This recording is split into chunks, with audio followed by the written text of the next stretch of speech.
હિંમતનગરના વિકાસના દાવાઓ વચ્ચે એક વરવી વાસ્તવિકતા સામે આવી છે. વર્ષ 2017માં 17 લાખના ખર્ચે લગાવેલા ટ્રાફિક સિગ્નલો આજે 9 વર્ષ પછી પણ શોભાના ગાંઠિયા સમાન બની રહ્યા છે. હિંમતનગરમાં ટ્રાફિકની સમસ્યાના ઉકેલ માટે વર્ષ 2017માં 17 લાખના તોતિંગ ખર્ચે ટ્રાફિક સિગ્નલ ફિટ કરવામાં આવ્યા હતા. પરંતુ અફસોસની વાત એ છે કે આ સિગ્નલો ઉપર હજુ સુધી ક્યારેય લાલ-લીલી લાઇટ થઈ જ નથી. સિગ્નલ ટ્રાફિક પોલીસને સોંપ્યા બાદ પોલીસે તેના પર કોઈ જ ધ્યાન ના આપ્યું.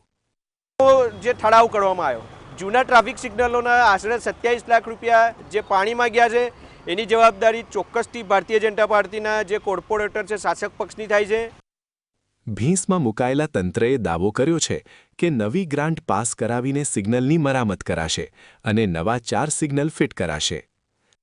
18 લાખના ખર્ચે લગાવેલા હતા અને એ સિગ્નલ પ્રોપર મેન્ટેનન્સના અભાવે બંધ પડ્યા હતા. નગરપાલિકા મેન્ટેન કરશે કે પોલીસ વિભાગ, એ અસમંજસના લીધે એ મેન્ટેન થઈ શક્યા નથી. તંત્ર અને નેતાઓના પોલા દાવાઓ વચ્ચે 17 લાખનો ખર્ચ તો પાણીમાં ગયો જ છે. ત્યારે શું સિગ્નલ ખરેખર શરૂ થશે કે માત્ર ચૂંટણીલક્ષી વાતો છે? જુગનુ રૂપાલી, GSTV, હિંમત.